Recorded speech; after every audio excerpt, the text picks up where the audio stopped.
तो हम लोग कहाँ पे थे कल, उसमें देख रहे थे ना पेपर, उसमें जो है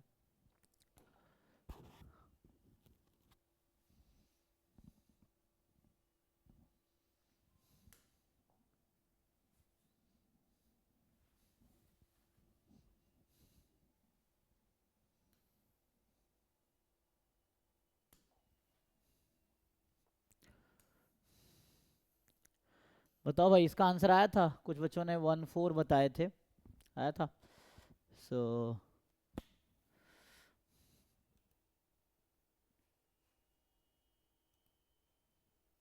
मैं ग्रुप में एक बार फॉरवर्ड कर देता हूँ दोबारा।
इस क्वेश्चन में ना कुछ दिक्कत सा नहीं लग रहा है। यही था ना, कल ये देख रहे थे ना हम लोग। तो इसमें क्या था,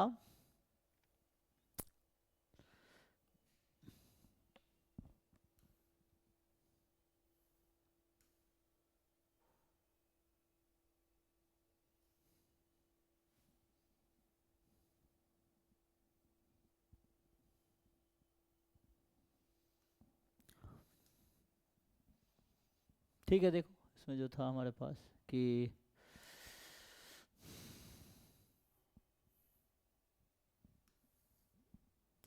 तो कल आप में से किसी ने ना AD 1 और 4 बताया था।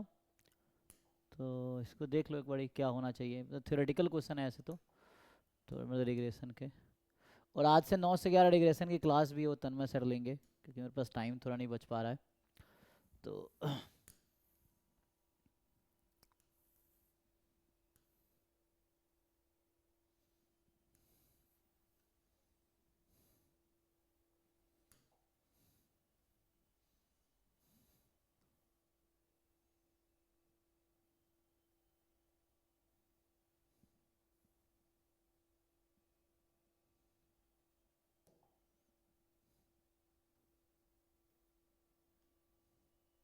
हम्म तो जैसे कल हमने डिस्कस किया था ना, इसमें क्या है कि जो सी मॉडल है वो y is equal to alpha plus beta X है ना, प्लस एप्साइलॉन आप ले सकते हो उस तरह से।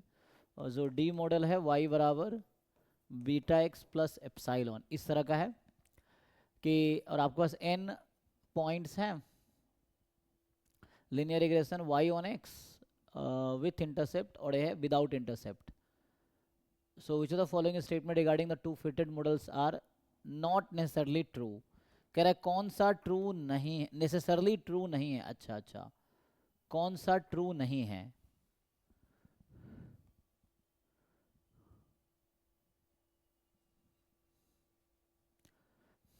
कह रहा ट्रू कौन सा नहीं है, नेसेसरली ट्रू मतलब अगर काउंटर एग्जांपल ढूंढ लिए तो काम हो जाएगा. ये है.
कुछ तो बोलो भाई, किसी को कोई आइडिया नहीं है.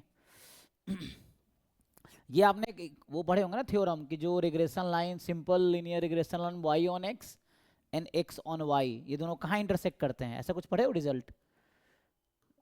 जैसे रिग्रेशन लाइन है Y on X and X on Y, simple linear regression line, so both intersect at which point, ऐसा कुछ है कॉन्सेप्ट.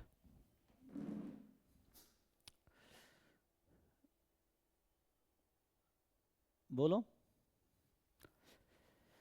तो देखो सिंपल सा ये है कि ये जो है ना आपका पहला वाला जो इक्वेशन है ये पास करेगी, दिस विल पास थ्रू, ये सिंपल कॉन्सेप्ट है, पास थ्रू एक्स बार वाई बार, ठीक है. एंड दिस मे और may not pass through may और may not pass through X bar Y bar. अब ऑप्शंस को देखो, तो ऑप्शन क्या कह रहा है? पहला कह रहा है कि both the fitted regression line will pass through point this, तो ज़रूरी नहीं है।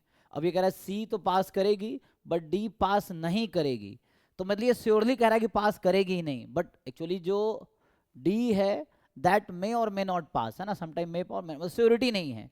तो ये कह रहा है विल नॉट पास थ्रू, ये गारंटी दे रहा है पास करेगा ही नहीं कभी। तो एक भी ऐसा कर्व मिल गया जहां पास करेगा तो आउट हो जाएगा, तो ये भी गलत ही है। मतलब मैं ट्रू फॉल्स ढूंढ रहा हूँ, हमें पूछा क्या है, नॉट नेसेसरली ट्रू ना, तो ये स्टेटमेंट फॉल्स है, ये स्टेटमेंट भी फॉल्स है। मतलब पहला वाला भी फॉल्स स्टेटमेंट है, दूसरा भी फॉल्स स्टेटमेंट है। तो ये तो हो गया एक्स बार वाई बार से पास करने की बात। अब तीसरा इक्वेशन कह रहा है कि for both the fitted model sample correlation coefficient between X I and the corresponding residual is 0। And चौथा में sample correlation coefficient between X I and the corresponding residual is 0 for C model but not for D model. Okay, तो ये अब आपको देखना है। तो ये तो हो गया एक्स बार पास करने की बात। अब आप सोचो ऑप्शन सी डी के बारे में।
बताओ भाई। तो ये सिंपल लीनियर रिग्रेशन मॉडल के कुछ रिजल्ट्स पता है आप लोगों को? जैसे मान लो यहाँ बात करें हम, ये जो सी मॉडल है तो इसमें क्या होता है,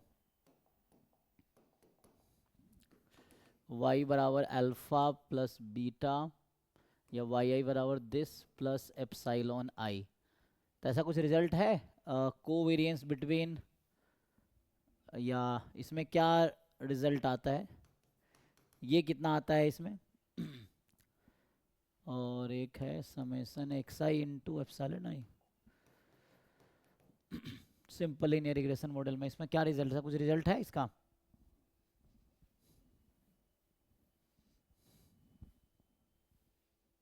जीरो आएगा। तो कोवेरिएंस एक्स और ई वेक्टर का निकाल पाओगे आप? अगर आपसे पूछा जाए कोवेरिएंस ऑफ एक्स वेक्टर और एप्सिलॉन जो है का क्या आएगा, इन दोनों को यूज करो तो ये क्या मिलेगा? You calculate this. इनफैक्ट इसको यूज करके अगर आप ये लिखोगे summation x I minus x bar into epsilon आई, इसको ओपन करो, ये कितना आता है.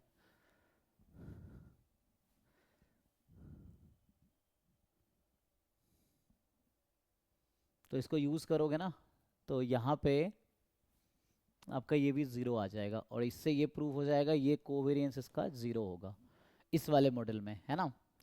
एक्स वेक्टर और एरर के बीच. इसमें क्या कह रहा था कि for both the fitted models the sample correlation coefficient between x I and the corresponding residuals is zero. आएगा जी, देखो x I and epsilon i.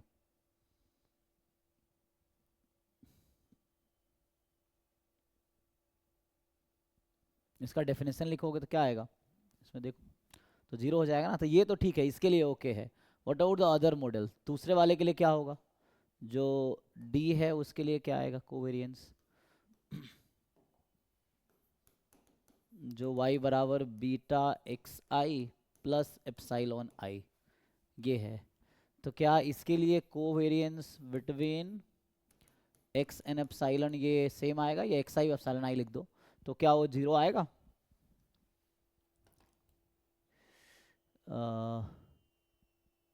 Okay ठीक है. ये कितना आएगा अगर आप दूसरे वाले मॉडल के लिए बात करेंगे तो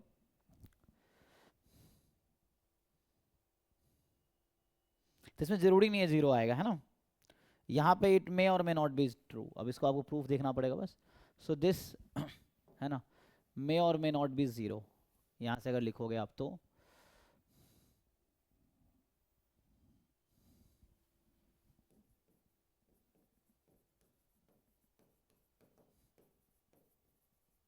ठीक है. तो इस वजह से यहाँ पे क्या आएगा, मे और मे नॉट बी जीरो. तो इसमें बोला क्या है कि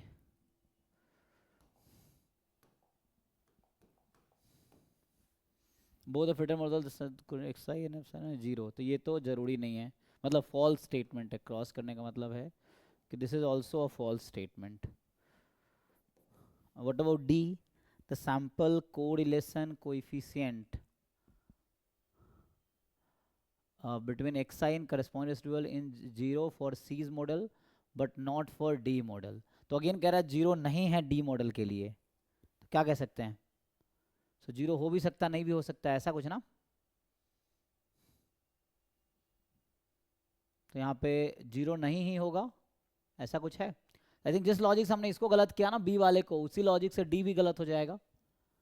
तो मतलब ये कह रहा है not for D mode, D model में जीरो नहीं होगा, बट हो भी सकता है नहीं भी हो सकता है, इसकी कोई गारंटी नहीं है, ठीक है ना.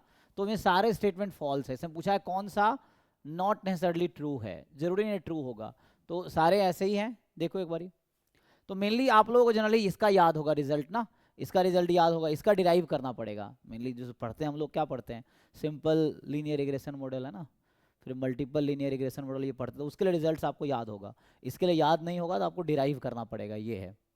क्योंकि जैसे एग्जाम में कई बार इसका लिस्ट स्क्वायर एस्टिमेटर पूछा है तो आप निकाल सकते हो, उसके थ्रू देख सकते हैं. बट इसमें चारों स्टेटमेंट जरूरी नहीं है ट्रू है.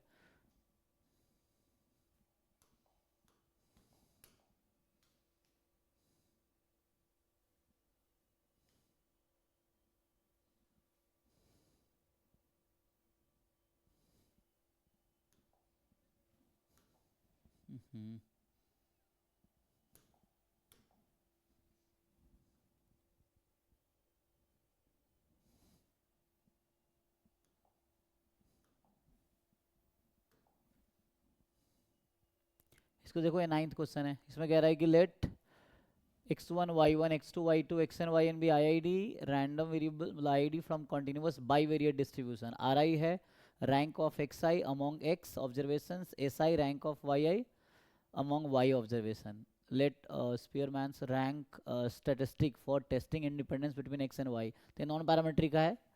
Observation be denoted by T. तो T is the test statistics. Then which are the following are true. तो इनमें से कौन सा ट्रू होगा.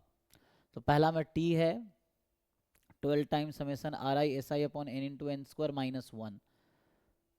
वैसे हम लोग फॉर्मूला जो इसका जानते थे वो है ये, बट इसके टर्म में लिखना होगा, है ना। हम लोग क्या जानते हैं फॉर्मूला इसका, कोई बताओ। स्पीयरमैन रैंक कोरिलेशन कोएफिशिएंट का क्या फॉर्मूला है जब सारे डिस्टिंक्ट है तब? ऐसा कुछ बोला है डिस्टिंक्ट है? डिस्टिंक्ट का लिखा था हमने कि for all x i's are distinct then, तो IID from continuous bivariate distribution.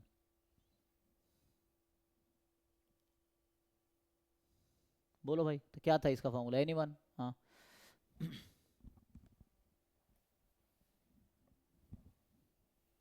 Gate में, ये तो टॉपिक गेट में भी है भाई, इसे तो याद होना चाहिए फॉर्मूला।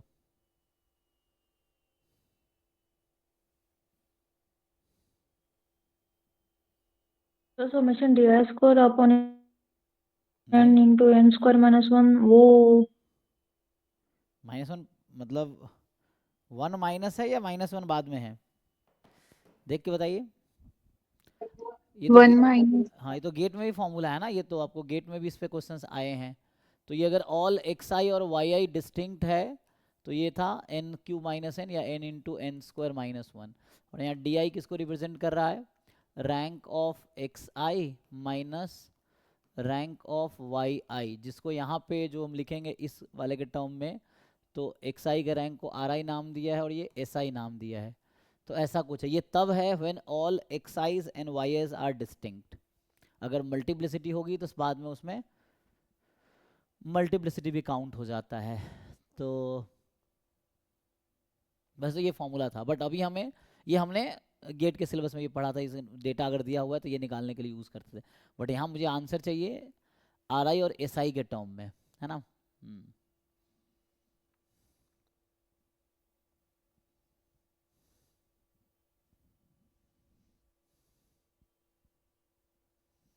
तो आपको बोल रहा है क्या इसमें टी ऐसा है, एक्सपेक्टेशन ऑफ टी 0 है जब एक्स वाई इंडिपेंडेंट है, वेरिएंस ऑफ टी 1/n-1 है जो एक्स वाई इंडिपेंडेंट है। मतलब ये प्योरली उस पर बेस्ड है कि आपको इसके बारे में अगर आइडिया है तो कर पाएंगे, क्योंकि कैलकुलेशन बेस्ड नहीं है ना, ये सब क्या है, कॉन्सेप्चुअल बेस्ड है।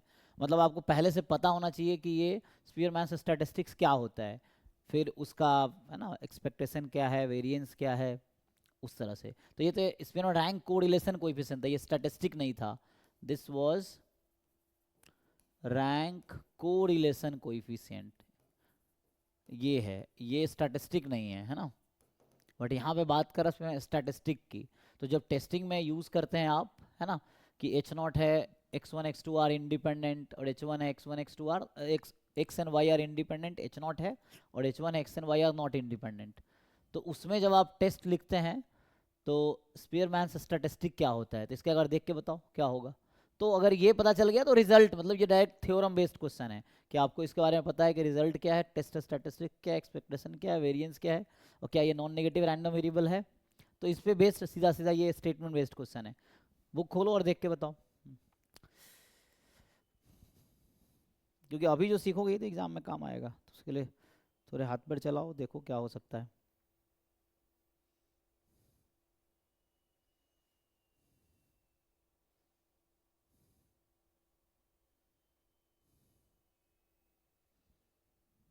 तो ये कोरिलेशन कोई भी स्टैटिस्टिक तो नहीं है ना। टेस्टिंग के लिए हमें कोई दूसरा स्टैटिस्टिक होगा, उसको देखते हैं क्या है।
किसी को मिला कि नहीं? टेस्ट स्टैटिस्टिक अलग है ना, कोरिलेशन कोएफिशिएंट अलग है।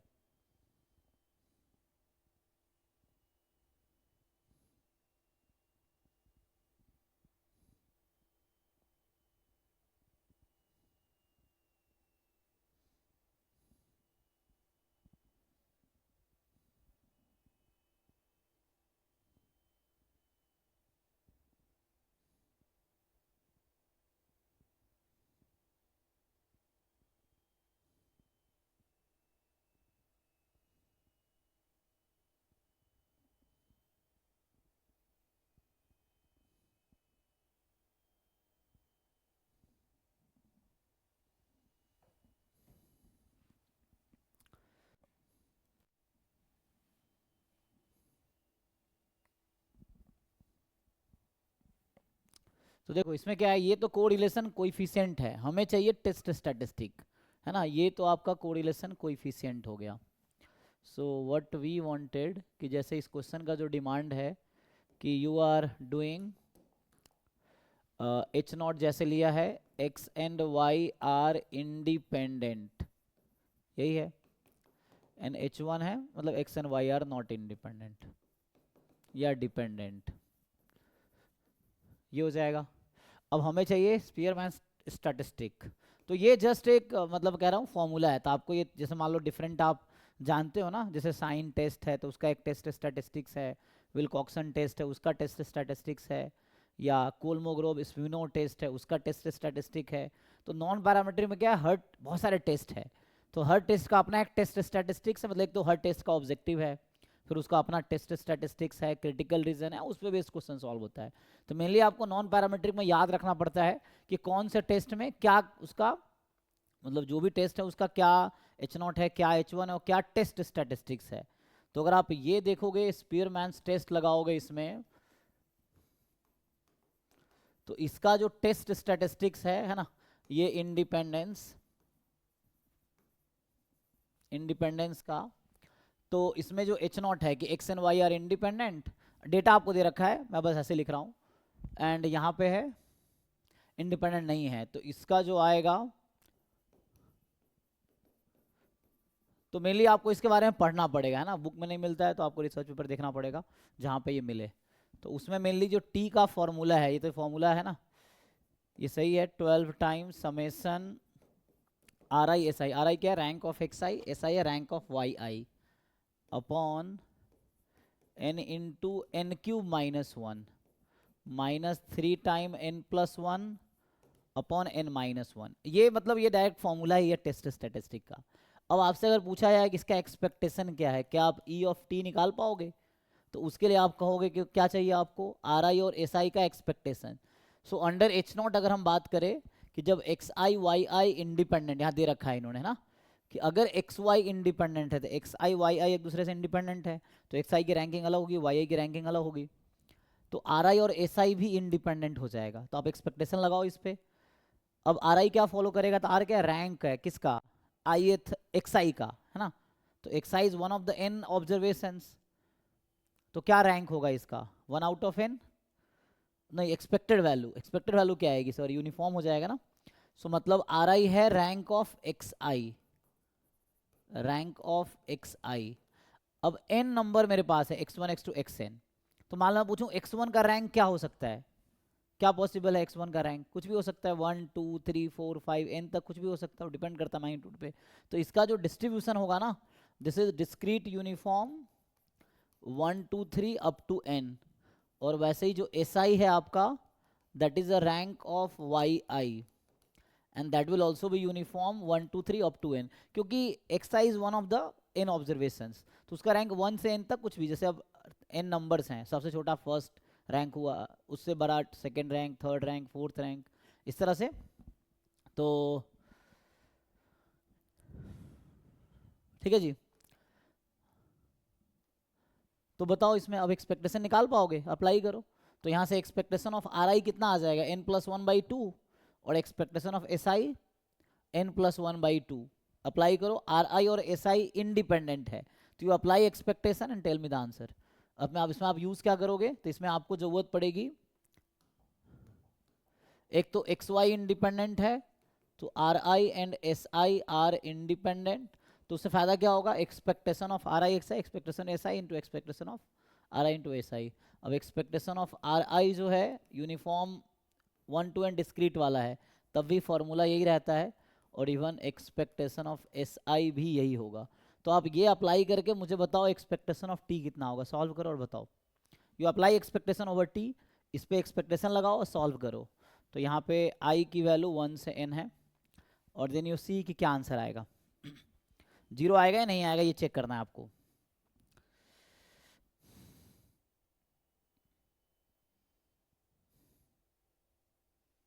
चेक करो, बताओ, नहीं हो रहा तभी बताओ।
इतना मुश्किल तो नहीं है भाई, एक्सपेक्टेशन इतना मुश्किल है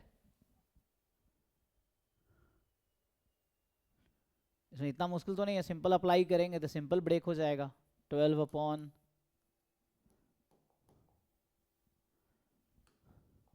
3 minus n upon n cube minus 1.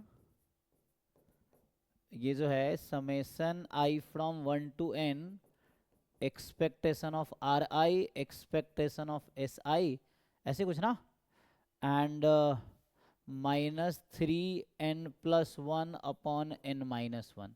तो ये किसके इक्वल आ रहा है, जीरो आ रहा है कि नहीं आ रहा है? ऑप्शन तो कह रहा है ना ई टी जीरो, तो आपका ऑप्शन जीरो आएगा कि नहीं आएगा?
सर 0 आ रहा है। आ रहा है ना? ओके देन इट्स फाइन, क्योंकि ये तो पता ही है मुझे, है ना, यहाँ से E of N of plus one तो जीरो है, तो इसका मतलब ये ट्रू हो गया। अब वेरिएंस निकालो, similar way you find the variance, तो ये दोनों तो ओके है। यू फाइंड द वेरिएंस, तो वेरिएंस क्या होगा, यूनिफॉर्म 0 to n, इसका वेरिएंस कितना आता है? मतलब वेरिएंस डायरेक्ट नहीं लगा पाएंगे ना, डायरेक्ट वेरिएंस कैसे लगाएंगे? इंडिपेंडेंट है तो ऐसा तो है नहीं कि X Y independent, variance of X into Y variance X, ऐसा तो होता नहीं है। तो हमें ई एक्स स्क्वायर के थ्रू जाना पड़ेगा, राइट? तो हमें जाना पड़ेगा, थोड़ा सा कैलकुलेशन लेंदी होने वाला है ना। मतलब हालांकि ये रिजल्ट है जिसको हम प्रूव कर रहे हैं, मतलब ये मैं कह रहा हूँ अगर आपको इसके बारे में पहले से पता होगा, so you will be knowing, जैसे आप बाकी टेस्ट के बारे में जानते होंगे नॉन पैरामीट्रिक के, है ना, जैसे बहुत सारे टेस्ट है ना नॉन पैरामीट्रिक में, चाहे वो काई स्क्वायर टेस्ट हो, है ना, इस तरह से, या साइन टेस्ट है, या जो भी है, रन टेस्ट है, ये सब डिफरेंट टेस्ट जो है, या जो भी विल्कॉक्सन या एनीवे बहुत सारे टेस्ट हैं, तो सबके बारे में आपको पता होगा, टेस्ट स्टैटिस्टिक्स क्या है, एक्सपेक्टेशन क्या है, वेरिएंस क्या है, उस तरह से, तो उससे इसके बारे में पता होगा। स्टिल यू कैन प्रूव करके देखो क्या आता है। सो आपको वेरिएंस निकालना, अब क्वेश्चन ये है, तो इस सिमिलरली आपको वेरिएंस निकालने की कोशिश करना है। वैसे तो आर आई एस आई का तो वेरिएंस निकाला जा सकता है इजीली ना, लेकिन उसको वहाँ कैसे यूज़ करोगे? Are I S I independent है, तो जैसे वेरिएंस ऑफ एस आई या वेरिएंस ऑफ आर आई, इसका फॉर्मूला क्या होता है जी, एन स्क्वायर माइनस 1/12, डिस्क्रीट है ना, कॉन्टिन्यूस से B minus whole square by 12, तो डिस्क्रीट में ये आएगा। तो अब इसको यूज़ करके you have to find variance of T somehow. अब वेरिएंस ऑफ टी कैसे निकालोगे ये देख लो। R I S I independent है, और इवन ये पेयर आई आई डी है ना, तो x1 x2 भी इंडिपेंडेंट होगा, तो R1 R2 से इंडिपेंडेंट नहीं, उस पर तो रैंक पे तो डिपेंडेंसी आ जाएगी नहीं, बिकॉज डेटा। तो यहाँ पे हमें थोड़ा सा डिफिकल्ट है सॉल्व करना, नहीं, बट आपको चेक करना पड़ेगा क्या आएगा। So for the time being you fix n, मान लो n को अगर मैं 2 रख दूँ फॉर एग्जाम्पल, तो ईजी होगा सॉल्व करना, या n को अगर मैं जस्ट 1 रख देता, तो लेकिन फिर हाँ मान लो 1 रख दिया फॉर एग्जाम्पल, तो क्या होगा, तो फिर तो ये डिफाइंड ही नहीं होगा 1 के लिए, तो 2 स्टार्ट करना पड़ेगा ना कम से कम n को, हाँ we have to take n at least 2। तो n को मान लो 2 रख दिया, तो सॉल्व करके देखते हैं 2 के लिए क्या आता है, फिर उसको चेक कर सकते हैं कि n के लिए क्या होगा। n को 2 रख के देख लेते हैं, है जी।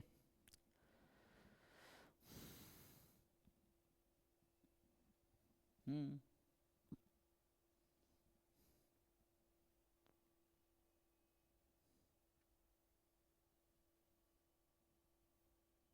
देखो इसको ट्राई करके थोड़ा सा वैसा है, सो फिर से पता 3 ट्रू है फॉल्स, फोर्थ पे आते हैं, तो मतलब वेरिएंस निकालने के बाद पता चलेगा ट्रू है कि फॉल्स है, कि 1/n-1 आ रहा है या नहीं आ रहा है। अब रहता है ये t more than equal to 0, क्या ये हमेशा पॉजिटिव होगा? सो कोई ऐसा बताओ जब ये नेगेटिव हो जाए, नेगेटिव हो सकता है क्या, चेक करो। मीन तो 0 है, तो इसका मतलब यही है कि कुछ वैल्यू पॉजिटिव कुछ नेगेटिव होगी, तभी तो मीन 0 आ रहा है। अदरवाइज अगर सारे वैल्यू पॉजिटिव होंगे तो मीन हम जानते हैं रैंडम वेरिएबल ना, अगर टी पॉजिटिव होता तो एक्सपेक्टेशन ऑफ टी भी पॉजिटिव आता, तो चूंकि मीन 0 है, तो यही बता रहा है कि टी की वैल्यू नेगेटिव भी, कुछ वैल्यू टी की नेगेटिव भी हो सकती है, तो 0 होना ज़रूरी नहीं है, मतलब ज़रूरी नहीं है कि ये नॉन नेगेटिव ही होगा, तो ये तो गलत होगा। अब 3 आपको वेरिएंस निकालने के बाद पता चलेगा कि क्या है, और ये डायरेक्ट फॉर्मूला है, so this you have to remember कि टी, ये स्पीयरमैन टेस्ट का स्टैटिस्टिक है, एक्सपेक्टेशन निकाला आपने, 0 आया, वेरिएंस निकालो, चेक करो कितना आएगा, और ये नॉन नेगेटिव 1 2 सही है, 3 चेक करने के बाद पता चलेगा आपको, देख लो। So similarly you try variance,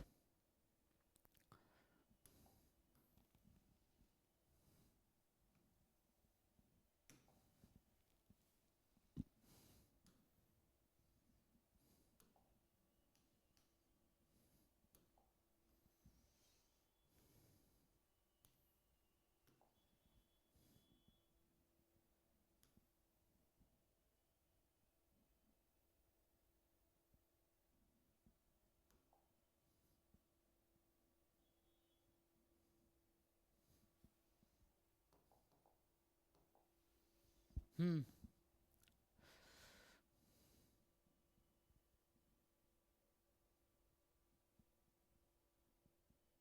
पढ़िए क्या कह रहे हैं, consider a small critical trial to study the effectiveness of treatment for particular illness. 10 patients are enrolled in this experiment. Let theta denote probability that randomly chosen patient in the population recovers from this illness due to this treatment. For a standard Bayesian analysis, consider beta as a prior on theta. Okay, तो आपको ये कुछ कहना चाह रहा है कि जो प्रायर थीटा का डिस्ट्रीब्यूशन है वो है beta half half, okay, with density proportional to this, ठीक है, प्रोपोर्शनल टू दिस, अच्छा पूरे की पावर 1/2 ना, ठीक है। Suppose exactly 6 out of 10 patients recover, और आपको बता रहा है कि 6 out of 10 patient recover. So which of the following are base estimate of theta under square error loss function. तो स्क्वायर एरर लॉस फंक्शन में क्या होता है, पोस्टेरियर मीन, है ना। सो पोस्टेरियर मीन क्या आएगा,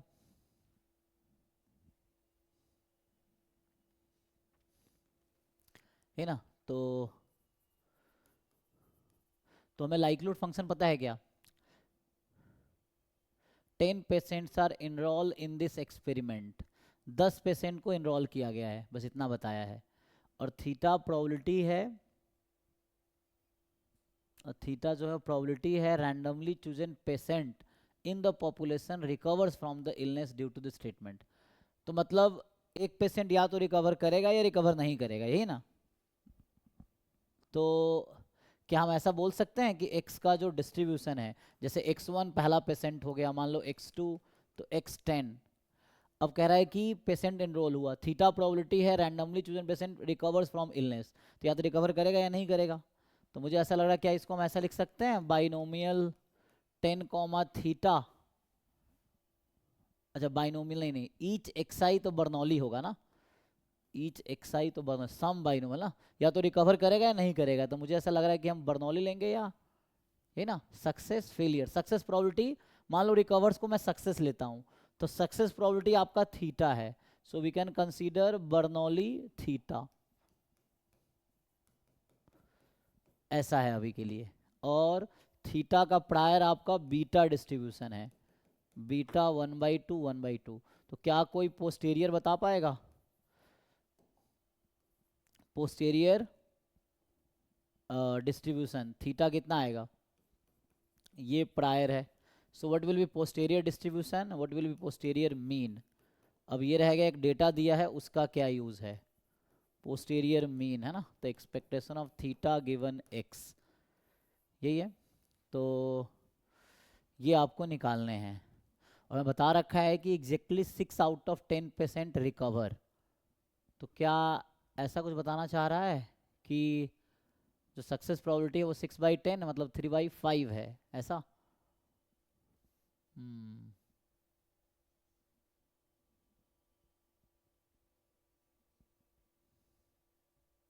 So which of the following are base estimate of theta under square error loss।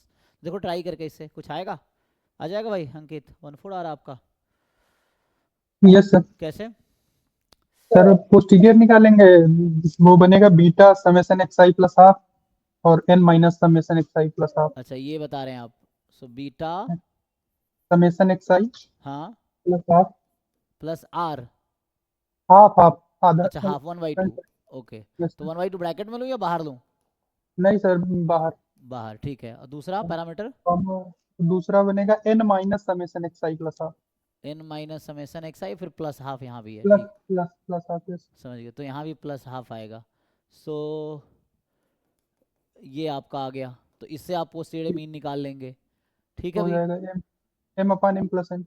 अच्छा तो यहाँ से आपका पोस्टीरियर मीन आ गया, बीटा है तो m/m+n, तो इसको mn है ना, तो समेशन xi एंड तो summation xi plus half upon, इन दोनों को ऐड कर देंगे है ना, समेशन xi कट गया तो बचेगा n+1, यही है। और n तो हमारा 10 था इस क्वेश्चन में, राइट, n था 10, और समेशन xi आई थिंक 6 है, यस सर। क्योंकि देखो हमें बता दिया ना, क्योंकि टोटल 10% था, तो 1% ठीक हुआ तो वैल्यू 1, ठीक नहीं हुआ तो 0, क्योंकि बर्नौली में क्या होता है, सक्सेस 1 फेलियर 0। बर्नौली में सपोर्ट क्या है, 0 1, तो 0 रिप्रेजेंट फेलियर, 1 रिप्रेजेंट सक्सेस। तो आपका इसने कहा 6% ठीक हुआ है, मतलब 1 1 1 6 के करस्पॉन्डिंग है और 0 0 0 4 के करस्पॉन्डिंग, मतलब 6% के करस्पॉन्डिंग 1 आया, क्योंकि वो रिकवर किया, जो रिकवर नहीं किया वो 0 है। बर्नौली में सोच रहे हैं 0 1, तो इसीलिए 6 आया। समेसन एक्स आई की वैल्यू मुझे इन्होंने 6 दे दिया है। मतलब जैसे ईच एक्स आई बर्नौली है ना, तो ईच एक्स आई या तो 0 होगी या 1 होगी, तो इसने कहा 6 10 में सही हुआ है, तो 6% ठीक हुआ, 6 एक्स आई की वैल्यू 1 है, बाकी 0 है, 4 0 है, ठीक है। तो इसको पुट कर लिया आपने, तो ये बता रहे हैं। अब देख लो भाई, इनके हिसाब से 1 और 4 आ रहा है, और ये कह रहा है थीटा गिवन दिस, वही बात है ना। ओके, एक बार चेक कर लो सब लोग, कोई डाउट है तो पूछो।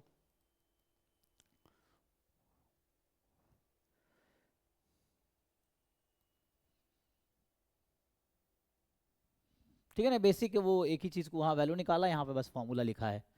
तो ये है, ये गिवन था ना, जो इन्फॉर्मेशन गिवन है, तो गिवन है कि 6 आउट ऑफ 10 ठीक हुआ है, मतलब समेसन एक्स आई की वैल्यू हमें कम गिवन है 6, ऐसा, तो वही वहाँ पे दे रखा है, ठीक।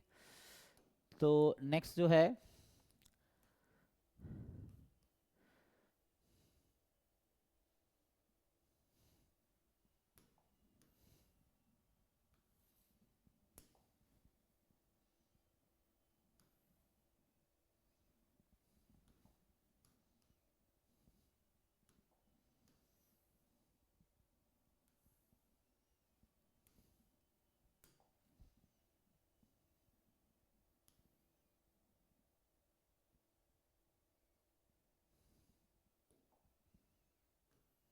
देखिए जी, सो कह रहा है suppose we fit the linear model y is equal to x beta plus epsilon using least square, ठीक है। y वेक्टर आपको पता है, एप्सिलॉन वेक्टर पता है, x n cross p matrix है, नॉन स्टोकेस्टिक मैट्रिक्स है विथ फुल कॉलम रैंक। तो फुल कॉलम रैंक का मतलब x का रैंक हो गया p, and epsilon i's are IID with mean 0 variance 1 for I belongs to 1 to n, and yi hat be the fitted value of yi, epsilon hat be the corresponding residual for rs belongs to 1 to n where r is different than s. Which of the following must be true? The random variable epsilon r and ys hat are uncorrelated. तो random variable epsilon R है और Y S, जहाँ R S different है, तो दोनों uncorrelated होगा। Random variable epsilon S and Y S hat are uncorrelated, the random variable epsilon hat R और Y S hat are uncorrelated, and then R hat this, तो estimator है यहाँ पे।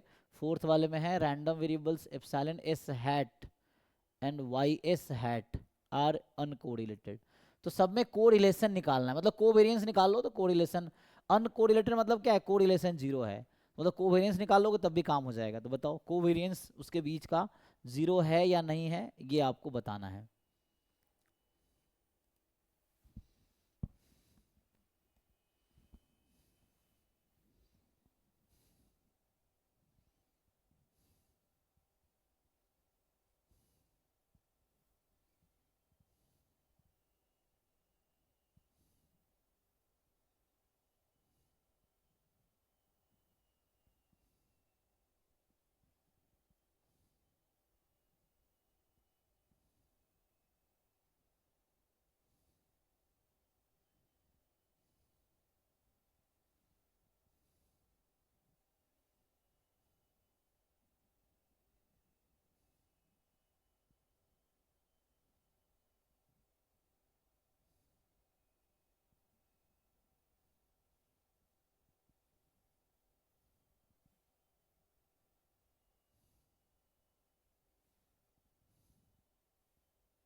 कुछ आया भाई कि नहीं?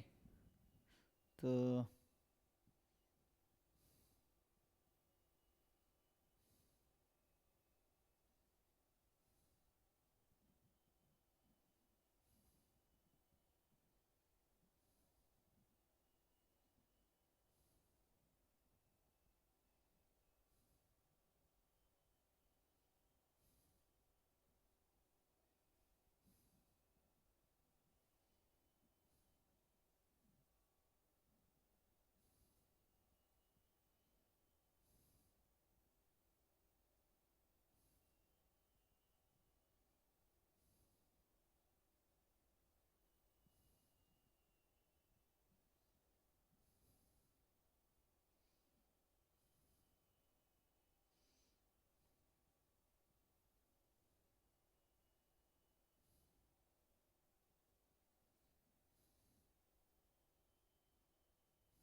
अच्छा, मस्ट बी ट्रू पूछ रहा है ना? हम्म।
कुछ भी आया कि नहीं? तो जो पहला ऑप्शन पूछा है अभी कोवेरियंस निकाल रहा हूँ, हालांकि कोरिलेशन चाहिए मुझे, लेकिन कोई बात नहीं, कोवेरियंस से भी काम हो जाएगा। अगर कोवेरियंस नॉन जीरो है तो कोरिलेशन नॉन जीरो होगा। तो यहाँ पे एप्सिलॉन आर और वाई एस हैट ये निकालना है ना। दूसरे वाले में covariance epsilon s y S hat. तीसरे वाले में है एप्सिलॉन आर हैट और वाई एस हैट। और चौथे वाले में है epsilon x hat epsilon S hat and then y S hat. ये है।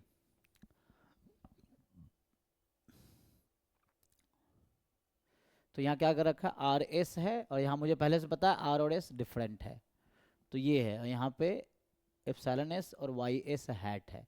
तो मेरा मॉडल जो हमारे पास हमें गिवन है, and that is y is equal to x beta plus epsilon. तो y हैट क्या होगा, x बीटा हैट, तो एप्सिलॉन क्या आ जाएगा, y माइनस वाई हैट यहाँ से, ठीक है ना। देखो तो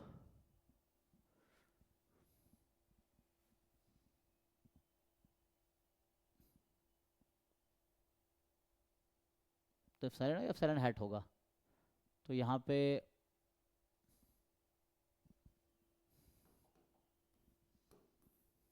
जो है यहाँ तो ठीक है, y hat is x beta hat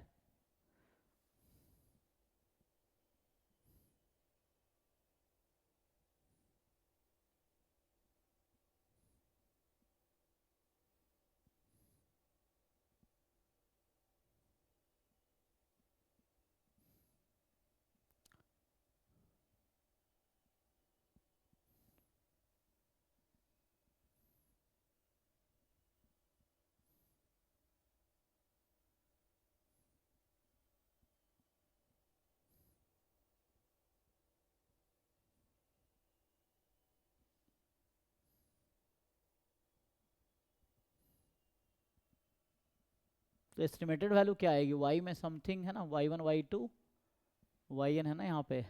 so observed value के टर्म में कुछ आएगा।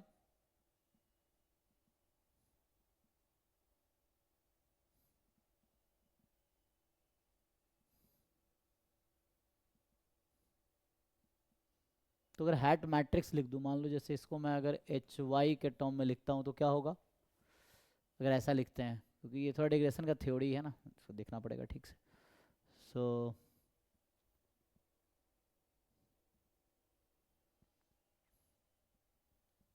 तो जो एप्सिलॉन है ये क्या लिख सकते हैं, y माइनस वाई हेड ऐसा लिख सकते हैं। तो y माइनस एच वाई, तो इसको अगर मैं लिखूँ तो identity minus h into y ऐसा लिख सकते हैं। तो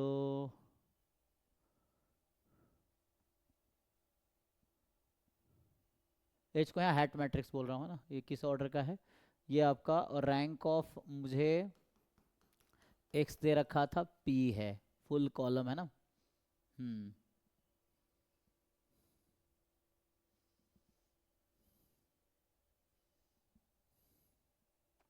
आगे बताओ भाई, इसमें कुछ प्रॉपर्टीज यूज होगा फिर।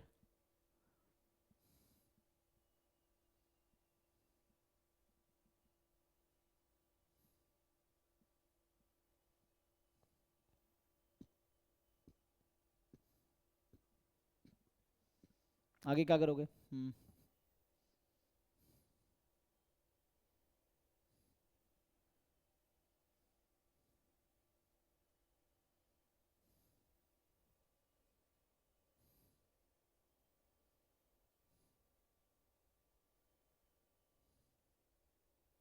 इसका तो फॉर्मूला होगा ना, अगर मुझे पहला ऑप्शन जैसे है covariance of epsilon r y S hat, है ना। तो आर तो कोई इंडेक्स है 1 से n में से, एस भी कोई इंडेक्स है, तो इसको हम कैसे लिख सकते हैं? तो बताओ कोई फॉर्मूला याद है, कोवेरिएंस का फॉर्मूला क्या होगा? आर एस डिफरेंट है यहाँ पे,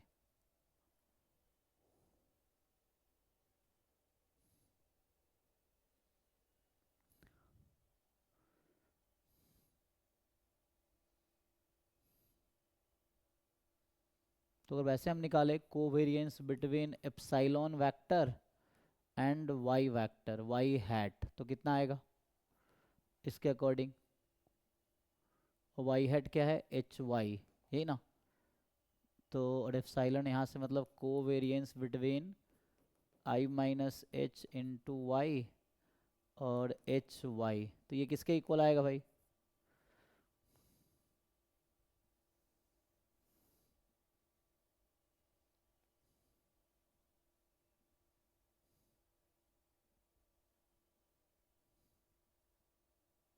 ये तो बाहर आ जाएगा ऐसे ही। सो मेनली बनना क्या है यहाँ पे?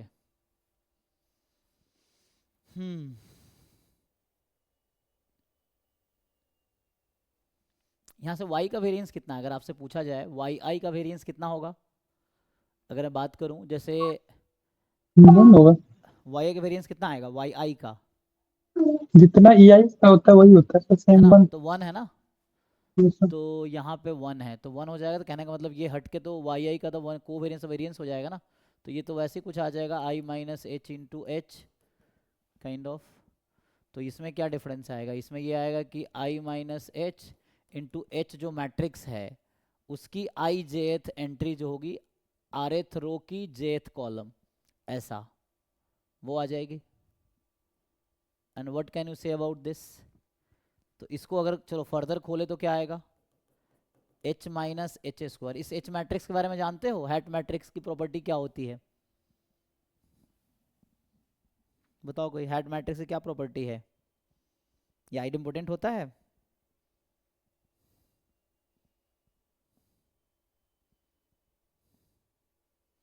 ना। तो h मैट्रिक्स जो आइडेम्पोटेंट मैट्रिक्स है, जो h है ना ये सिमेट्रिक होगा और आइडेम्पोटेंट होगा।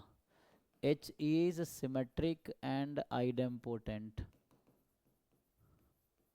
मतलब इसके लिए थोड़ा थ्योरी पढ़ना पड़ेगा आपको, ये है। सो आइडेम्प अभी थ्योरी तो स्टार्ट होगा ही तो उसमें पता चल जाएगा। सो सिमेट्रिक एंड आइडेम्पोटेंट, तो उससे क्या आ जाएगा? एच स्क्वायर तो h के इक्वल आ जाएगा, तो h दिस तो जीरो आ जाएगा, तो ये भी जीरो हो जाएगा। ये तो आई rth कॉलम की jth मतलब rth रो jth कॉलम है, क्योंकि n क्रॉस n अगर उस तरह मैट्रिक्स बनता है तो तो ये जीरो हो जाएगा। तो यहाँ जो एप्सिलॉन और एप्सिलॉन कैप होगा ना, वो प्रिडिक्टेड रेसिडुअल है ना, मतलब रेसिडुअल्स वही है ये। अच्छा एक मिनट, तो हमने हैट लिखा है यहाँ पे ना, सो कौन हाइट वाला ही होगा ना सर, क्योंकि जो ई आर लिखा है जिसमें हाइट नहीं लगा है वो मॉडल का ही वैल्यू आई थिंक है उसमें तो। तो यहाँ तो अगर हैट के लिए हम सॉल्व कर रहे हैं, यहाँ आप कह रहे हो हैट लगाना चाहिए ना यहाँ पे। Yes yes.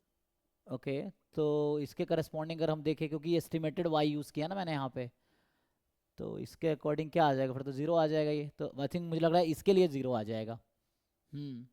वैसे यस क्योंकि वैसे एरर तो एस्टिमेटेड नहीं है। इससे कुछ थ्योरी देखना पड़ेगा, मतलब ऐसे ही कुछ होगा। तो इसके अकॉर्डिंग क्या लग रहा है, क्या सही आएगा? तो आर एस है ना। अच्छा हैट ही था एक्चुअली, मैंने हैट मिस किया ये ना। सो एप्सिलॉन हैट यहाँ पे ये है, तो e r hat y S hat, हाँ तभी तो होगा। तो यहाँ से फाइनली आ गया आपका ये ज़ीरो हो गया, चूंकि ये इन जनरल ज़ीरो है। तो एप्सिलॉन आर हैट तो एक पर्टिकुलर एलिमेंट है, आर एथ एलिमेंट है एप्सिलॉन का, क्योंकि एप्सिलॉन तो वेक्टर है ना, यहाँ पे ये वेक्टर है, तो ये ज़ीरो है तो वो भी ज़ीरो हो जाएगा। तो इसके अकॉर्डिंग ये है कि आई थिंक तो 3 फिर ट्रू स्टेटमेंट हो जाएगा ना, 3 वाला ट्रू हो जाएगा, क्योंकि ये आ गया ज़ीरो। यही किया ना हमने सॉल्व अभी, हाँ 3 वाला ट्रू हो जाएगा। अब यहाँ एस एस है, तो एस एस होने से क्या इफेक्ट पड़ेगा? कोई इफेक्ट लगता है पड़ेगा आपको कहीं पे? यहाँ बस एस एस हो जाएगा, तो ये थर्ड ऑप्शन था नहीं, क्योंकि अगर मैं फोर्थ वाले की बात करूँ, थर्ड और फोर्थ की, सो ठीक है जी। तो यहाँ पे ना हैट रह गया था, तो इससे जो हम करेंगे सॉल्व, तो मान लो एस एस करते हैं तो क्या डिफरेंस आएगा? यहाँ पे ना एस एस है ना, सेम ही तो है दोनों, बट यहाँ पे आर एस है और यहाँ एस एस है, तो उसमें सेम ही है। हाँ तो डिफरेंस क्या आएगा कि फोर्थ वाले में कोई डिफरेंस नहीं आएगा। ये जो कोवेरिएंस है epsilon S hat y S hat, तो ये वही है कि आई माइनस एच, मतलब चूंकि ये ज़ीरो है तो इसमें क्या होगा? ये जीरो मैट्रिक्स आ गया, क्योंकि ये जो है जीरो है कोवेरियंस मैट्रिक्स, मतलब वेरियंस कोवेरियंस मैट्रिक्स होता है ना, तो जो कोवेरियंस मैट्रिक्स है वो जीरो मैट्रिक्स है।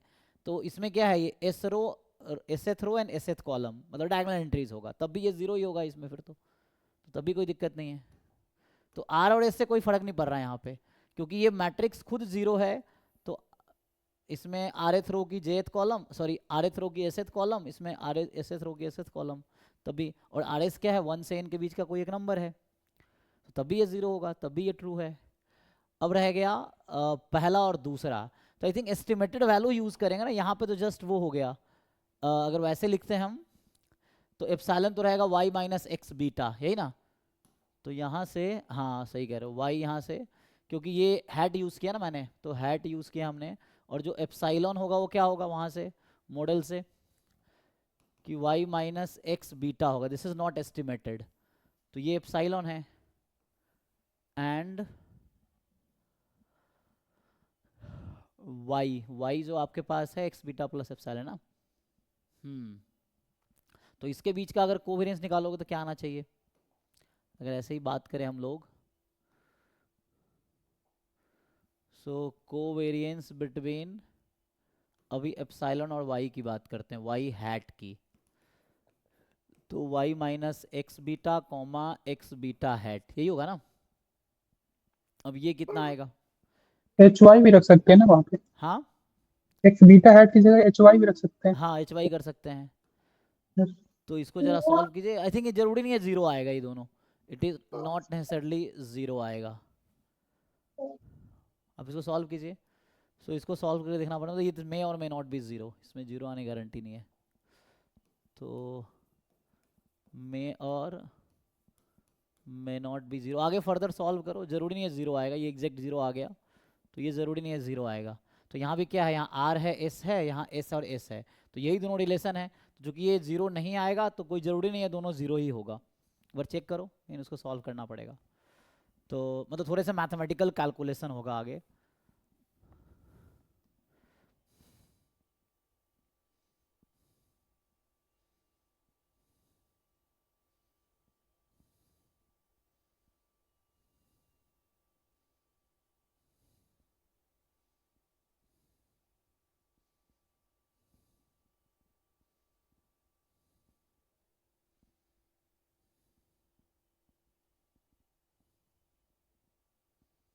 और एच आर से मान लो अगर सॉल्व, एक फर्दर रिजल्ट जो होता है कुछ इस तरह का, एक रिजल्ट है कि covariance between y r hat comma y S hat, इसकी ज़रूरत पड़ेगी, तो इसकी जो वैल्यू आएगी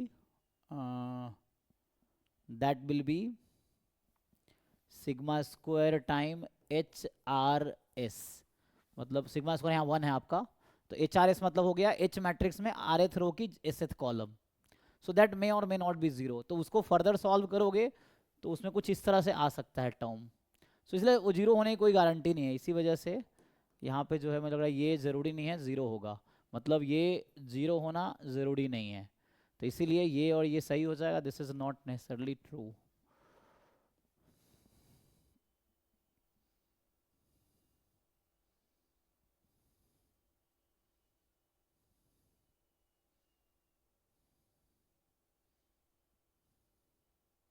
ठीक है ना, ये कुछ ऐसा ही आएगा, कहने का मतलब ये है कि मैं कह रहा हूँ जो पहला ऑप्शन है ना उसको अगर आप सॉल्व करोगे फर्स्ट वाले को, तो इसको सॉल्व करके ये कुछ रिजल्ट देखोगे आप, को रिलेशन बिटवीन, ये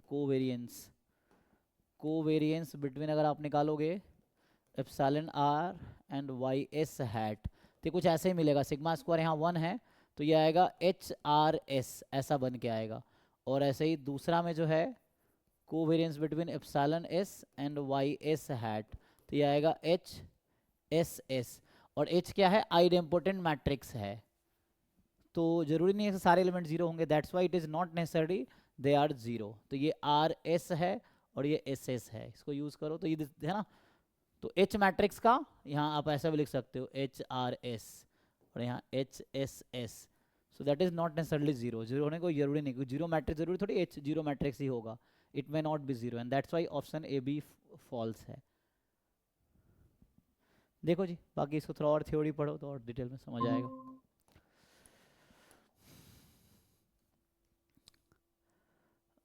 ये आ गया, ओ आर का पहले ही आ गया इसमें तो।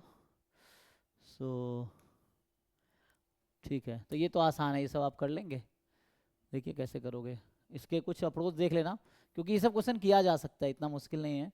Consider the following linear programming problem, minimize this subject to this, what is the optimal value of objective function.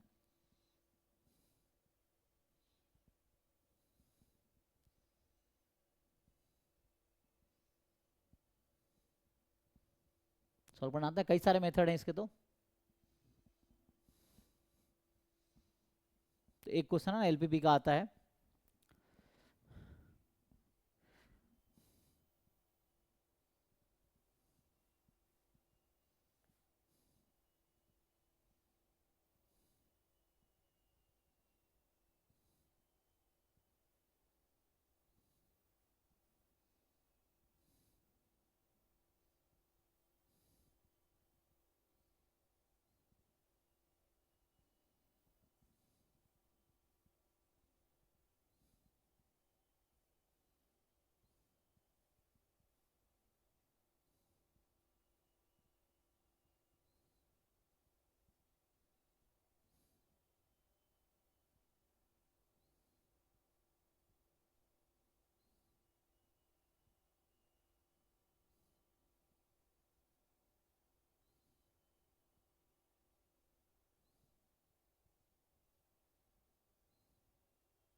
आया कि नहीं? कैसे सॉल्व करोगे, कोई अप्रोच पता है?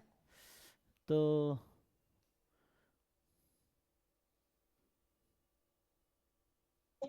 सिंप्लेक्स सिंप्लेक्स लगा लो भाई, उसके लिए मतलब बिगिन अप्रोच मेथड। पता होना चाहिए, सिंप्लेक्स से भी हो सकता है। और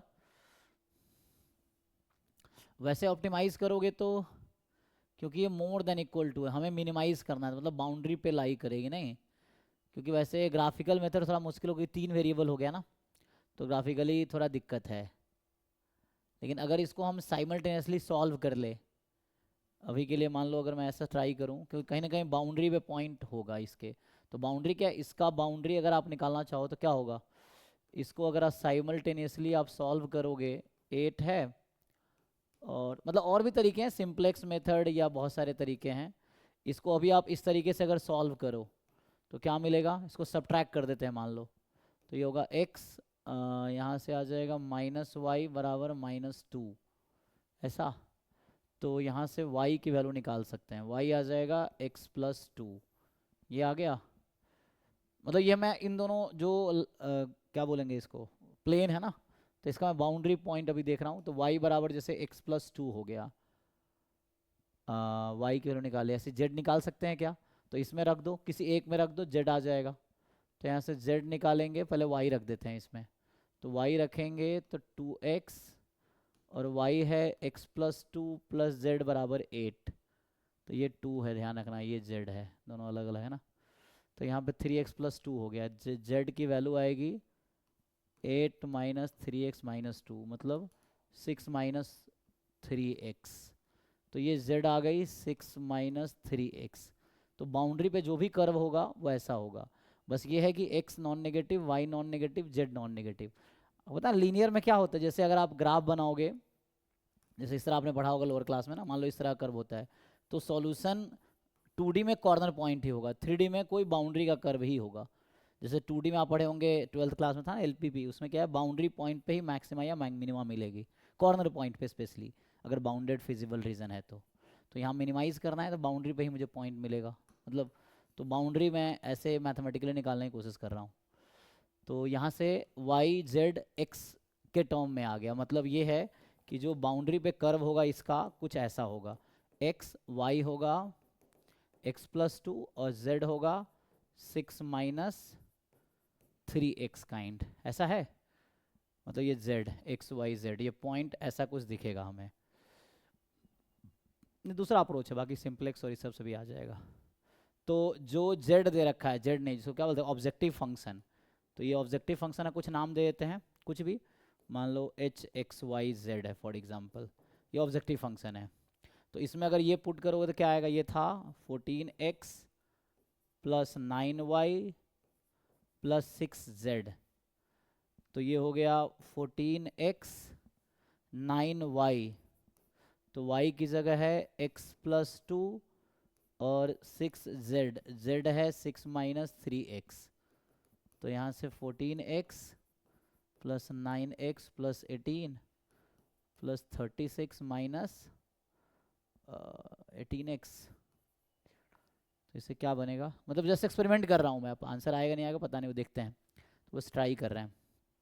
तो ये और ये मिल के आ जाएगा 5x एंड 18 3 जा 50, हाँ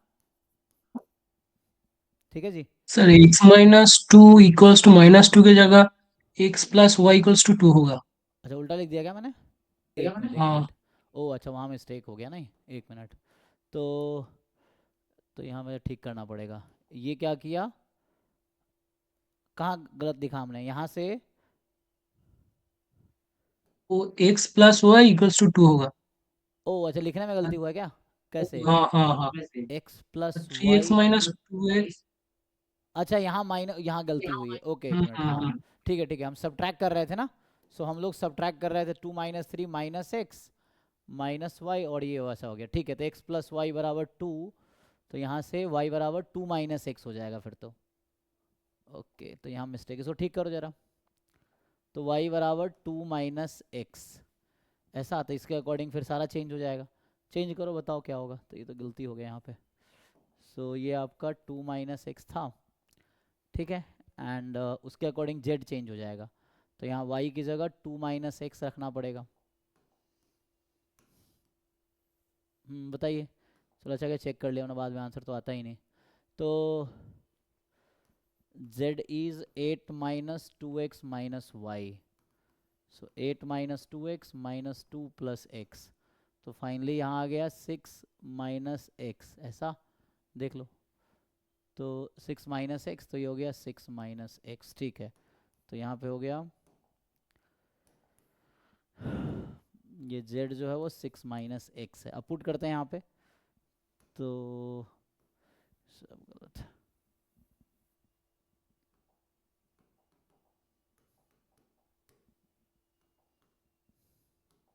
तो 14x प्लस 9y, y की वैल्यू है 2 माइनस एक्स, 6 z की वैल्यू है 6 माइनस एक्स। तो यहाँ से आप सिंप्लीफाई करेंगे,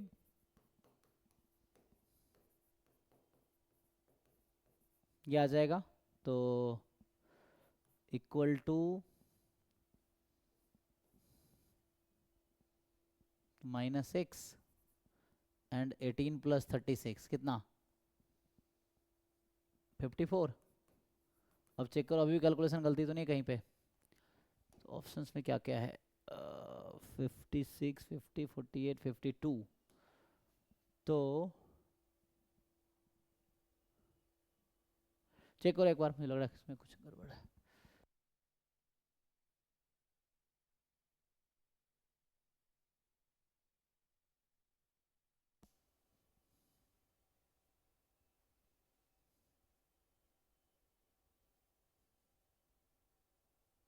हाँ यही आ रहा है। ठीक है यहाँ तक, ओके।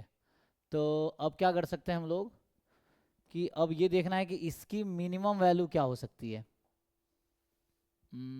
अगर इसके अकॉर्डिंग सोचे हम लोग, तो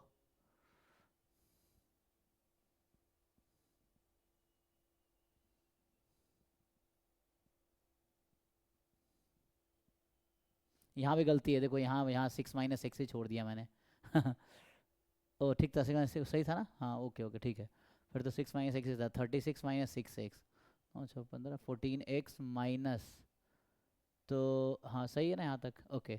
तो इसकी अब क्या लगता है, x तो यहाँ मोर देन इक्वल टू 0 है, तो minus x less than equal to 0 होगा। सो 54 माइनस एक्स क्या होगा, लेस देन इक्वल टू 54 हो जाएगा, ऐसा कुछ। तो मतलब वैल्यू 54 से कम होगी, है ना। लेकिन हमें तो क्या करना था, मिनिमाइज। तो मिनिमम क्या होगी, तो हमें मोर देन इक्वल टू देखना होगा किससे होगा। तो x का अपर बाउंड तो कुछ है नहीं, अपर बाउंड कुछ है, जैसे यहाँ से अगर देखते हैं हम कि y हमारा आया था 2 माइनस एक्स, तो y more than equal to कितना है जी, 0 बता रखा है ना यहाँ पे, y more than equal to 0। तो यहाँ से एक बाउंड आ जाएगा, क्या बाउंड आएगा, x less than equal to 2। z जो हमारा आया 6 minus x, more than equal to 0 बोल रखा है, तो यहाँ से एक बाउंड आया x less than equal to 6। इन दोनों का इंटरसेक्शन लोगे तो फाइनल ये मिलेगा x more than equal to 0। तो इन दोनों का इंटरसेक्शन ले लो, तो इंटरसेक्शन आएगा x less than equal to. अब क्वेश्चन में बोल रखा है more than equal to 0, okay. तो इससे करते हैं, तो x 0 से 2, तो हमें चाहिए माइनस एक्स, तो माइनस एक्स माइनस 2 से 0, सो 54 minus x, 54 minus x, 54 add कर देते हैं, तो 52 से क्या 54 ये है, ये आ गया। तो इसका मतलब जो एच एक्स मैंने लिया था वहाँ पे, एच फंक्शन ऑब्जेक्टिव फंक्शन, तो जो ऑब्जेक्टिव फंक्शन है उसकी वैल्यू 52 से 54 में ही होगी लीनियर फंक्शन में। अब आप बताओ क्या होगी, तो मिनिमम क्या हो सकती है। तो ये एक तरीका है जो कैलकुलस की तरह एक अप्रोच यूज़ किया, वरना बाकी आप सिंप्लेक्स मेथड या जो भी और मेथड जानते हो, डुअल लिख के 2 में नहीं चला आएगा, दूसरे तरीके से भी कर देता हूँ, डुअल इसका लिख लोगे तो भी हो जाएगा। तो डुअल क्या हो जाएगा, उसमें आ जाएगा एक्स वाई में सिर्फ आ जाएगा, तो वो ग्राफिकल मेथड से सॉल्व हो जाएगा। तो अभी आप आपके हिसाब से minimum value of H x क्या होगी, तो 52 होगी। Maximum value of H x क्या हो सकती है, तो ये 54 होगी इस वाले केस के अकॉर्डिंग। लेकिन यहाँ मोर देन इक्वल, हमने मोर देन इक्वल टू था ना, हमने बाउंड्री देखा है एक्चुअली, वैसे तो जितना लार्ज कर लोगे वैसा हो जाता, लेकिन अभी के सिचुएशन के हिसाब से हमें ये चाहिए था कि मिनिमाइज करना है, तो एक मतलब शॉर्ट ट्रिक टाइप का कुछ हो गया, बट अभी हमें मिनिमम ही चाहिए, तो 52 आंसर होना चाहिए। 52 आंसर है, 52 आंसर है ही। अच्छा ए ऑप्शन है, लेकिन पता नहीं कैसे पता चलेगा क्या आएगा, मतलब ये तो ऐसे मैंने हिट एंड ट्रायल तरीका हो गया, ऐसे कोई यूनिवर्सल वे नहीं है ये, ऐसे ही मैं ट्राई कर रहा था। सो कितना आंसर आ रहा है ऑप्शन में, क्या है देखो जरा।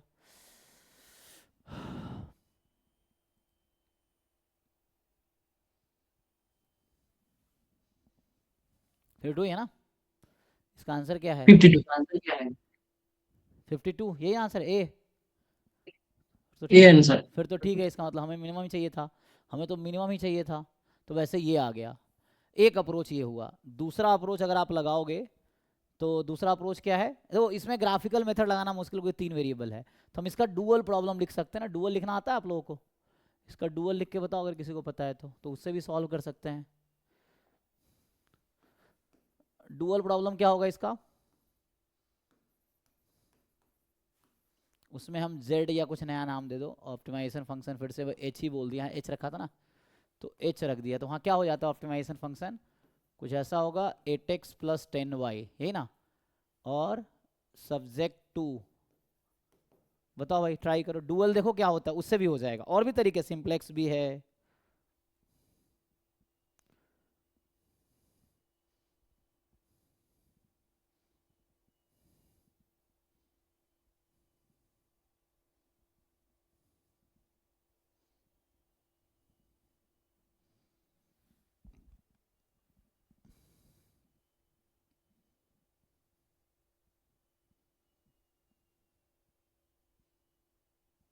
बोलो भाई, तो यहाँ से क्या होता है डुअल में, ये आ जाएगा 2x + 3y, और यहाँ 14 x + 2y ऐसे लेते हैं, यहाँ रहेगा 9 और x + y यहाँ होगा 6। अब बीच का साइन क्या लोगे, ये बस आपको देखना है। तो ये डुअल प्रॉब्लम हो जाएगा, x > 0 y। तो अब आप 12th क्लास वाला ग्राफिकल मेथड इसमें लगा सकते हो, जो 12th क्लास के एनसीईआरटी में है, तो उससे भी आंसर देखते हैं क्या आता है। तो बीच का साइन बताओ क्या होना चाहिए, मैं डुअल प्रॉब्लम लिख रहा हूँ इसी का, बाकी सिंप्लेक्स मेथड तो है ही, मैं सिंप्लेक्स अभी नहीं लिख रहा हूँ, है ना। सो क्या बनेगा, less than equals to. How how do you know, theorem है It ना। is dual will be maximizing, so it will be less than equals to type. अच्छा डुअल में तो ये आएगा less than equal to less than equal to less than equal to, and we have to maximize. तो अब solve करके देखो जरा क्या आएगा, मतलब एक रूल है, वो आपको रूल पढ़ना पड़ेगा, वही कह रहा हूँ, क्योंकि इसके पीछे थ्योरम्स है ना, जो भी हम सॉल्व कर रहे हैं उसके पीछे एक थ्योरम है, तो वो थ्योरम आपको पता होगा। तो सो मैक्सिमाइज h, ऑब्जेक्टिव फंक्शन को h लिया मैंने, नाउ सॉल्व दिस। तो ये तो ग्राफिकली मेथड से हो जाएगा, you can make graph and then you select corner points, and corner point के करस्पॉन्डिंग ऑब्जेक्टिव फंक्शन की वैल्यू निकालो, उनमें से देखो लार्जेस्ट कौन सा है। तो ये आसान है, मतलब ये आप करोगे, so just you make the graph, ये है। तो आपको मैं ग्राफिकली मैं अगर ट्राई करूं, सो कि जैसे 2x + 3y 14, मतलब केयरफुली बनाना पड़ेगा, x + y <= 6 है, तो मान लो 1 2 3 4 5 6 2 3 4 5 6, तो ये है। मतलब अगर स्केल से बनाओगे ना उसके साथ, क्योंकि रफली बनाने में थोड़ा दिक्कत हो जाता है कई बार, क्रिटिकल पॉइंट मतलब जो इंटरसेक्शन पॉइंट में दिक्कत आती है, तो आप ग्राफ ठीक से बनाओ स्केल के हेल्प से, इक्वल लेंथ पे। ग्राफ पेपर हो तो और अच्छा है, घर पे समझने के लिए, वहाँ तो जब को रफली बनाना पड़ेगा। x + 2y 9 है, तो x/9 2/y/4.5, तो x पे 9 चला जाएगा, 7 8 9, और y पे 4.5, 1 2 3 4 4.5, तो इस तरह से कुछ रफली बनेगा, है ना। अब ये स्केल से है कि एग्जैक्टली आप मिला पाओगे। तो ये था x + y = 6, ये है x + 2y 9। ये मेथड आप जानते होंगे, 12th क्लास के एनसीईआरटी में इस तरह से कर रखा है, तो आप वो जानते होंगे, तो उससे हो जाएगा। तीसरा है तो यहाँ हो जाएगा x 14/2 7, तो x पे 7 रहेगा। ग्राफ ठीक से बनाना, इंटरसेक्शन पॉइंट ठीक से निकालना, फिर आप शेडेड रीजन देखो, कॉमन फिजिबल रीजन कौन सा है, सॉल्यूशन रीजन, उसके कॉर्नर पॉइंट चेक करो, कॉर्नर पॉइंट पे h की वैल्यू निकालो, जो मैक्सिमम होगा दैट विल द आंसर। तो ये प्राइमल है या डुअल है ना, डुअल प्रॉब्लम, तो उससे हमने सॉल्व किया है। सो 14/2 7 हो गया, और वहाँ पे 14/3 तो 4.6 है ना, तो 4.6। तो ये थोड़ा यहाँ देखो दिक्कत है ना, 1 2 3 4, यहाँ 4.5 था, ये 4.6 है, तो यहाँ दिक्कत होगा, कहाँ कटेगी, तो आपको मैथमेटिकली, तो क्लास 12th का प्रॉब्लम जिन लोगों को नहीं पता है उस सॉल्व करके देख लो, उससे हो जाएगा। 12th में चैप्टर 12 ही है आई थिंक, क्लास 12th के NCERT 12th क्लास चैप्टर 12 ही है LPP। तो जो तरीके से उसमें सॉल्व किया गया वैसे ही ये हो जाएगा। आप अगर आपको आइडिया है तो ठीक है, नहीं तो सीख सकते हो अगर ज़रूरत है तो इस तरह से कुछ बनाना पड़ेगा। देन आपको इंटरसेक्शन पॉइंट निकालना पड़ेगा, then you have to see the feasible region, less than equal to ऐसा आएगा, सेलेक्ट कॉर्नर पॉइंट्स, अब कहाँ कहाँ कटेगा वो देखना पड़ेगा आपको, तो उसके अकॉर्डिंग कॉर्नर पॉइंट लो, कॉर्नर पॉइंट पे जेड की वैल्यू निकालो, and then just follow that method. बाकी अगला मेथड सिंप्लेक्स मेथड है, वो भी कर सकते हो। तो जिन लोगों को सिंप्लेक्स मेथड आता है या सीख लो, उसमें क्या एक क्वेश्चन है, अब एफर्ट्स तो करना पड़ेगा, तो ये है, अब आएगा तो मार्क्स भी मिलेंगे सीखोगे तो, ये है, नहीं आएगा तो छोड़ना पड़ेगा। एनीवे तो कई सारे अप्रोच हैं, एक ये अप्रोच था, एक ये, आंसर तब भी यही आएगा। सिंप्लेक्स मेथड से भी कर सकते हो, ठीक है ना, तो इसको ट्राई करके आओ, बाकी आंसर तो आ ही गया है। तो कल मैं आगे 13 से कंटिन्यू करूँगा, ठीक है। सो कल होपफुली कंप्लीट हो जाएगा, 13 से लेके 18 रहता है ना, तो ये है। तो अभी हम लोग क्या देख रहे हैं, दिसंबर 2021 वाला। तो कल हमने 1 से लेके 7 किया था, अभी 8 से लेके 12 किया है, कल 13 से 18 होगा, ठीक है। तो इससे कंप्लीट हो जाएगा, है ना। हम लोग सॉल्व कर रहे हैं पार्ट C यूनिट 4 का पार्ट। ओके जी, तो कल इसको हम लोग कंप्लीट कर लेंगे, अभी यहीं स्टॉप करते हैं, थैंक यू।